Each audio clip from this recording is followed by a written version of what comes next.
primeiro eu queria agradecer a oportunidade de poder, de ter esse momento de discussão e também lamento não ter participado de todo o evento durante a semana, por toda a agenda dessa aula, eu não consegui, mas espero que essa conversa, que seja útil assim, para as reflexões. Eu trouxe mais perguntas, trouxe também a minha experiência, então eu vou falar aqui basicamente dessas experiências em educação e divulgação de ciências, eu trabalho no Instituto de Física, mas também eu tenho, nos últimos, desde que eu cheguei, eu tenho trabalhado muito com divulgação científica e com educação científica nessa perspectiva da diversidade, da inclusão. Então eu vou trazer alguns questionamentos, vou mostrar alguns projetos e também algumas reflexões sobre o tema principal desse evento, em termos de tecnologias sociais e tecnologias livres. Então, para começar, eu queria, assim, para a gente começar a pensar, essa ciência, tecnologia, eu trabalho com astrofísica, então eu sempre faço essa reflexão, que às vezes a gente esquece, na própria universidade, na nossa relação com estudantes, com professores de educação básica, de pensar que ciência é essa, que tecnologia é essa. Então a ciência e tecnologia como uma construção humana, uma construção, se é humana, se ela é histórica, ela é socialmente, culturalmente independente, limitada no tempo e no espaço, então acho importante pensar isso. E nesse evento, pensar os direitos humanos fundamentais, direitos humanos universais, também como uma construção histórica que muda no tempo e no espaço, está limitado espacialmente e temporalmente. E aí também nessa discussão, e daqui a pouco eu vou mostrar um pouco da nossa experiência, dessa dificuldade de poder tratar uma ciência, por exemplo, a física ou a astrofísica, que se quer ser universal, com a localidade. Quando a gente vai trabalhar as diversidades, a gente está o tempo inteiro fazendo esse contraponto entre universal e local. Então, E então pensar exatamente nessa questão de como é que esses meios tecnológicos estão relacionados. Porque também a gente pensa essa educação, essa ciência como construção humana histórica, também os meios tecnológicos vão junto. A ciência e a tecnologia estão o tempo inteiro ali juntinhos e trazendo para nós questões fundamentais como também pensar na inclusão digital. De que maneira eu posso trabalhar a educação científica, a divulgação científica nessa perspectiva da inclusão, que é isso que a gente quer na verdade. E aí eu vou trazer aqui algumas dessas ferramentas. Então, em termos de astrofísica, essa imagem, que eu acho uma imagem muito interessante, que nos faz pensar esse panorama, essa ideia que todo mundo deveria ter do seu modelo cosmológico. Então, a física, a astrofísica, nos dá essa oportunidade de pensar modelos cosmológicos que são construções mentais, que faz parte desse jogo da ciência como construção humana, e essa ciência ali que brinda para nós maneiras de pensar o universo. Então, eu acho que a primeira inclusão que eu gostaria de trazer para cá, e que eu sempre levo para os professores, para os estudantes, é exatamente isso, que todos nós tenhamos a possibilidade de discutir essa visão de universo, ter um modelo mental sobre como é que o universo se forma, qual é a idade do universo, de que é composto o universo. Eu acho que essa é uma inclusão fundamental dentro dessas perspectivas. E aí pensar que essa construção dentro da física, dentro da astronomia, é uma construção que envolve um arcabouço teórico, mas também envolve um arcabouço observacional. O tempo inteiro em astronomia a gente precisa construir grandes telescópios, e essa construção de grandes telescópios envolve tecnologias. Então, pensar que essa astronomia nos brinda também com uma grande quantidade de dados. Todos esses surveys que são construídos brinda para nós quantidades imensas de dados, 90 terabytes ali num projeto observacional que está por ser construído, e numa noite a gente vai ter lá uma grande quantidade de dados. Então, o que a gente faz com esses dados? Então, a gente pensar esses dados do ponto de vista das tecnologias livres, de quem acessa esses dados. A gente tem uma grande quantidade de informação de astronomia que está ali em archives. O que a gente faz com isso? De que maneira a gente pode fazer esses dados chegar na escola, chegar nas pessoas, onde todo mundo possa colaborar para a construção dessa ciência e para esse pensamento. Então, em termos de astronomia, e pensando as tecnologias livres, eu queria destacar aqui a internet, que tem um papel fundamental dentro dessa relação da educação científica, os vários projetos de ciência cidadã que a gente já tem em astronomia, são variados projetos voltados para estudos de estrelas, galáxias, planetas, e outros aspectos de astronomia, onde as pessoas podem participar e podem ajudar nesse processo de construção. Diferentes códigos abertos que a gente usa, tipo Estelário, que é super popular, onde chega na escola, muita gente usa no celular, usa no computador, e são códigos interessantes também onde se pode construir, as pessoas podem colaborar, né? Pensar os telescópios, pensar os projetos hands-on, mas também os projetos mais on, né? Não é só colocar na mão, mas também pensar e refletir esses modelos. Então a astronomia ela tem essa capacidade, ela tem essa possibilidade de trabalhar física, de trabalhar outras áreas do conhecimento, mas também trabalhar o desenvolvimento tecnológico, a engenharia, a computação, a informação, essa grande quantidade de dados que está aí disponível para todo mundo, e pensar também na perspectiva sociocultural. Então eu acho que a astronomia ela é realmente fundamental nesse sentido. E aí, reforçando um pouco a fala da Catemari e dos dois colegas que me antecederam, pensar essa ciência, né? Que ciência é essa que a gente está construindo, né? Então essa ciência é uma ciência completamente racializada, ela é desenhada e pensada por um perfil específico do homem branco, heterossexual, bem-nascido, né? A gente não pode esquecer também dos homens bem-nascidos. Então esse é o paradigma da física, da astronomia, das ciências exatas, das engenharias, de forma geral. Então a gente quer trabalhar essas questões, a gente quer pensar, repensar essa ciência, mas também trazendo, pensando nesse modelo aí tão hegemônico para nós. Então a astronomia, ela seria uma ação afirmativa para brancos, né? A gente pode fazer essa primeira pergunta, né? Em termos de diversidade. Tem uma grande quantidade de pessoas brancas trabalhando na astronomia. Então seria uma ação afirmativa para brancos, né? E aí os meus projetos de divulgação científica e dos meus colegas aqui na UFRGS, a gente tem trabalhado esses marcadores sociais, pensando a ciência, a física, a astronomia nessa perspectiva de gênero, raça, etnia, classe, geração e acessibilidade, que ali tem os principais indivíduos que a gente tem buscado trabalhar e pensar outras maneiras de falar de ciência e de pensar as tecnologias que a gente usa em astronomia, né? Então, a primeira pergunta que eu trago é de que forma esse movimento aberto e livre, né, pode se tornar como uma ferramenta para nos ajudar a combater a invisibilidade, né? Essa foi a pergunta que eles colocaram, né? A pergunta que eu recebi, né, de quem organizou o painel, né? De que maneira a gente pode usar essas ferramentas para proporcionar, né, esse movimento. E também pensar, né, de que maneira a gente pode usar essas tecnologias para pensar possibilidades onde essas pessoas possam, de fato, falar, possam, de fato, estar ali representadas na sua identidade, na sua essência.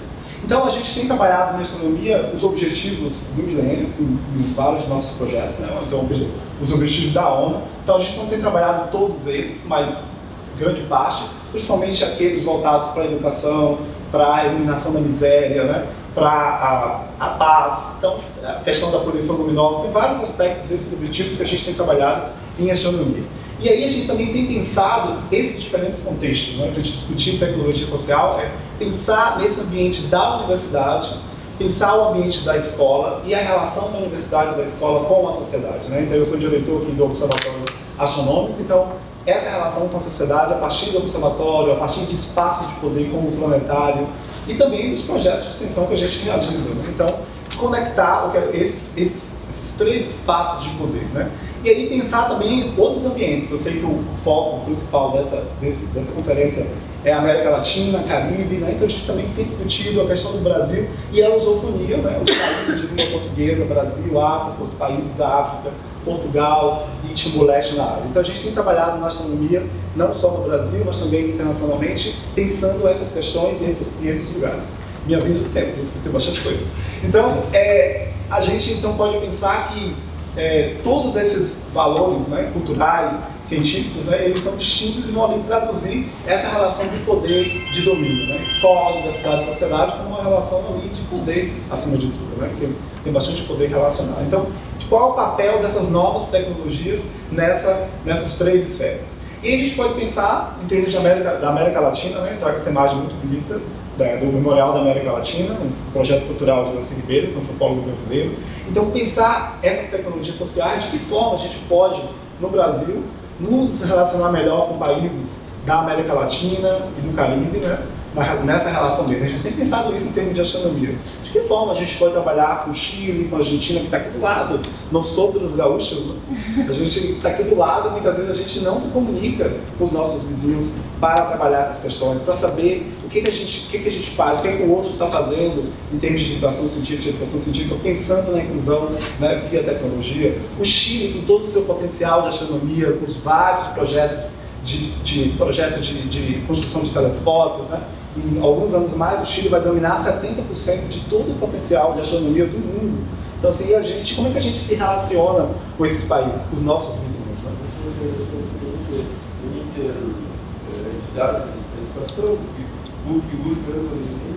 Sim, então mesmo dentro da própria cidade, a gente coloca as nossas barreiras, a gente coloca as nossas fronteiras. Né?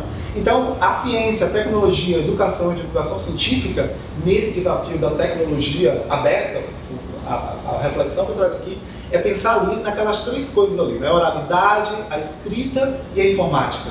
Quando a gente vai trabalhar com comunidades indígenas ou comunidades quilombolas, tem uma questão da oralidade, né? Tem uma questão ali desse conhecimento que para nós, muitas vezes, a gente não sabe como lidar com isso. Então, o papel da oralidade, da escrita e da informática nessa conexão com o oral e com a escrita. Quem é a pessoa que está ali conectando ou fazendo a mediação entre essas coisas? E o aspecto ali azul não tem nada a ver com a ideia de Pierre Levy, né? Então que não é meu, oralidade, escrita e informática é esse pensamento do Pierre Levy, no sentido de entender, né, essa tecnologia intelectual, né, a partir dessas três perspectivas. Mas eu coloco mais uma ali que é a intercultural, ou seja, sequer é multicultural, é uma relação intercultural com o outro. Quando eu quero discutir ciência, física, astronomia ou levar uma tecnologia para uma comunidade indígena, para uma comunidade quilombola, ou estudante da periferia, um estudante da Restinga, por exemplo, né? E eu falo de experiência própria, quando a gente vai discutir ciência nesses ambientes, a gente tem que levar em conta que a relação é intercultural, não é uma relação de domínio, não é uma relação de que a minha ciência eurocêntrica desse homem branco, heterossexual e bem nascido que é dominante, mas é uma relação de entender o outro, de ouvir o que o outro tem para dizer e entender quais são os signos, ou seja, é uma relação intercultural. A gente tem que levar isso em conta se a gente quer pensar essas tecnologias livres. Né? Então, a América Latina, eu acho que a gente tem que melhorar a nossa relação com a América Latina, e aqui eu trago o exemplo desse estudo muito interessante, que é todo um panorama do que está sendo feito em termos de educação científica e divulgação de ciências na América Latina e no Caribe, de 2017, e aí tem vários detalhes, vou mostrar rapidamente. Então tem mapas sobre a questão da distribuição de homens e mulheres, a gente tem que saber se a gente quer trabalhar, né, por exemplo, as tecnologias sociais. A questão dos índices de desenvolvimento humano, pensar, né, porque é tão diferente a nossa região, tão diferente mesmo a América do Sul, né, com países com realidades tão distintas. Pensar a questão do desemprego é fundamental, sobretudo na população jovem. Quais são os resultados de educação, né, entre faixas específicas, entre 15 e 25 anos, crianças jovens? Qual é a participação de outros aspectos da sociedade, por exemplo, a terceira idade? Né? Como é que a gente pode trabalhar a tecnologia aberta com a terceira idade? Né? Discutir física achando que a terceira idade é um desafio, porque muita gente acha que as pessoas da terceira idade não precisam discutir isso. Né? Não tem políticas públicas específicas para atender certos grupos, né, da terceira idade, ou as pessoas com deficiências. Né? Então, assim, são várias coisas, vários pontos que a gente pode pensar. E é a questão também pensar nas taxas de analfabetismo, né, na região, qual é a participação em termos de investigação, de divulgação, né, na nossa região, quais são os títulos, né, qual é a proporção de pessoas tituladas em doutorado na região. Então, assim, são estatísticas que eu acho interessantes. E em termos de Brasil, pensar sobre tudo, né, a gente não pode esquecer, que a gente tende a esquecer, que o Brasil é um país racista, é um país onde existe um racismo estrutural. Então, pensar o desenvolvimento de tecnologia livre a partir dessa perspectiva. Eu acho que a gente tem que pensar tudo a partir dessa perspectiva. A gente vivemos num país racista, num país onde o racismo ele é de fato estrutural. Então a gente tem uma educação pública do jeito que a gente tem, não é à toa. A gente tem essa desigualdade, né, nas escolas, nos bairros, na própria cidade, né, bairros assim, bairros assados, praças bem cuidadas, outras praças não são tão bem cuidadas. Então tudo isso faz parte se a gente quer pensar, né, essas tecnologias como ferramenta de inclusão. E aí, pensando um pouco na lusofonia, então eu trago esse mapa de um trabalho nosso recente, para pensar também essas tecnologias em outros países de língua portuguesa. Né? Então, no Brasil, a gente tem várias iniciativas de astronomia para pensar a inclusão, mas a gente também quer nos conectar com a África lusófona, a gente quer nos conectar com Portugal de um outro jeito, que não pela colonialidade. Né? Então, a gente quer também mostrar o que a gente... A gente tem problemas de educação? Temos, a gente tem vários problemas, mas a gente também tem soluções. E a gente quer partilhar essas soluções, a gente quer também ter esse diálogo franco, né, com esses países. Então, essa colaboração tem resultado muito interessante, pensando os objetivos do milênio, da ONU, né, e a gente tem realmente utilizado muito dessas tecnologias abertas para poder nos conectar com realidades tão distintas em termos de seus programas de educação e divulgação científica. Então, aqui eu mostro algumas fotos de projetos nossos desenvolvidos na periferia de Porto Alegre, projetos com quilombolas, projetos pensando a divulgação científica para os indígenas, para as pessoas da terceira idade, né? E em todos esses projetos, as tecnologias abertas estão o tempo inteiro. A gente usa muito os projetos assim, de softwares livres, né? Ferramentas à distância, a gente tem que utilizar, mas também tem a questão que também é outra questão que eu quero trazer aqui, que eu digo que é uma das tecnologias, 5 minutos? Uma das tecnologias mais importantes que eu acho é essa tecnologia do olho no olho. Também eu gostaria de ressaltar isso, né? Então, quando eu vou, por exemplo, a uma escola na Restinga, né, e os meninos da educação básica, aquelas meninas me veem, e se dão conta de que eu sou um astrofísico, professor da URGS, esse olho brilha. Então, essa tecnologia, eu acho a tecnologia interessante também, a tecnologia do olho no olho, de ir às escolas, de poder desenvolver esses projetos, ir à escola, né? E agora, essa minha fala é do meu lugar como professor universitário, que a gente às vezes faz, mesmo na área de ensino, a gente trabalha muitos projetos maravilhosos de ensino, a gente faz tese, a gente ganha prêmio, a gente não vai na escola muitas vezes. Fazer esse trabalho do olho no olho, né? Eu acho que isso é fundamental. A gente não pode perder também essa perspectiva da relação outra que a gente tem que construir da universidade com a educação básica, com a formação de professores, né? E com esse contrato mesmo de país, sobretudo num momento tão estranho que a gente vive. Então, eu acho que trago essas reflexões, né? Então, aqui alguns projetos com a educação básica e também pensar de que maneira essas tecnologias abertas poderão mudar a cara de ambientes que eu considero ambientes estratégicos de poder, como planetários, observatórios, que são espaços maravilhosos de cultura científica, né, que a gente acaba esquecendo. E aí acontecem depois tragédias como o Museu Nacional, né, e outros tantos que a gente não vai falar aqui, senão a gente vai se deprimir. Então, eu acho que a gente precisa, de alguma maneira, pensar essas tecnologias para fomentar assim, ajudar esses espaços, né?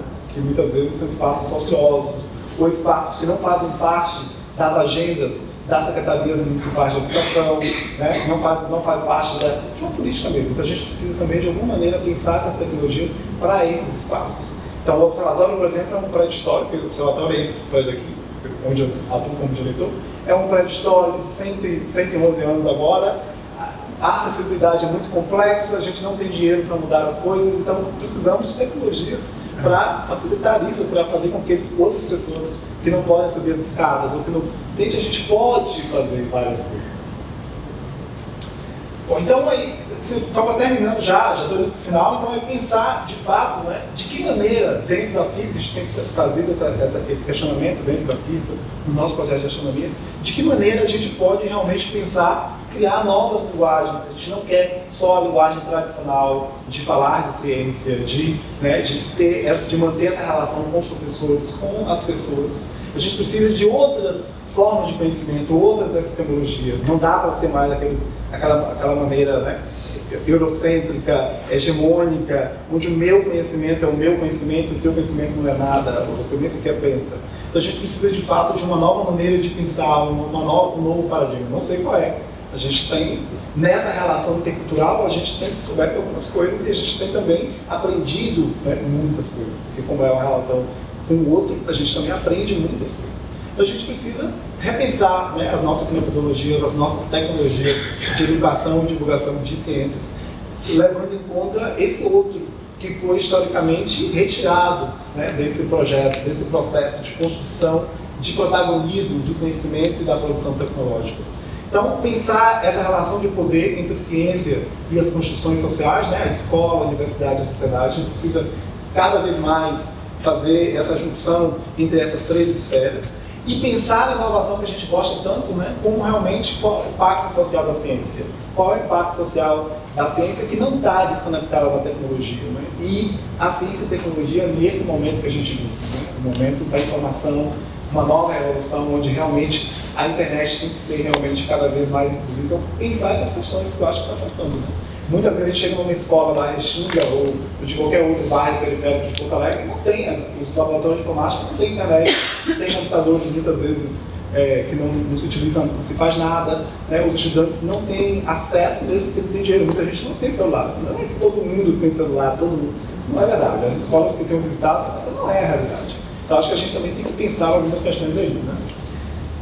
E aí pensar nesse encantamento pela ciência, né? Eu acho que as tecnologias livres, elas têm esse potencial de nos conectar novamente, né? De nos encantarmos com essa ciência, mas é uma ciência diferente, né? Não essa ciência que está aí, chata muitas vezes, né? Então, pensar na divulgação científica, na educação e divulgação científica, pensando a nossa agenda do século XXI. E a agenda do século XXI é a agenda onde a gente quer diversidade, a gente quer pessoas negras na ciência, a gente quer mulheres na computação, na engenharia. Não pode ser que 85% da computação, por exemplo, sejam homens. Então, a gente precisa entender que essa ciência, que as coisas estão assim porque foram postas assim. A construção da ciência, ela foi racializada, ela é racializada, a gente tem que mudar isso, né? Onde, se a ciência é a cara da sociedade, se a sociedade é diversa, ela tem que repercutir essa diversidade, né? Ela tem que estar lá. Então, eu acho que são esses aspectos que eu gostaria de trazer para vocês, né? Então, pensar realmente do impacto que isso pode ter, numa forma de descolonizar, né, as maneiras de pensar. E também, como professor universitário, eu sempre tenho feito essa reflexão de que maneira a gente pode mudar a formação inicial, né? A gente está nessa estrutura de poder, a gente está num lugar de privilégio, que é mudar a formação inicial, propor novas maneiras de formação continuada. Então a gente precisa agora, né, ontem, repensar a maneira como a gente lida com a ciência, com a educação, com a tecnologia na universidade, na formação inicial, nos currículos, de que maneira ele se relaciona com a sociedade pela extensão. Então eu acho que a gente tem poderes, vários poderes, nós professores, né, os professores que estão aqui na universidade, a gente tem esse poder. A gente está num lugar onde a gente pode propor, a gente pode, muitas vezes ser voto vencido, mas a gente também pode promover mudanças assim, significativas. Então eu termino, deixo aí com vocês esse pensamento, né, e aí acho que na hora da conversa a gente vai ter mais aspectos que eu não lembrei, a gente pode discutir melhor. Muito obrigado pela atenção.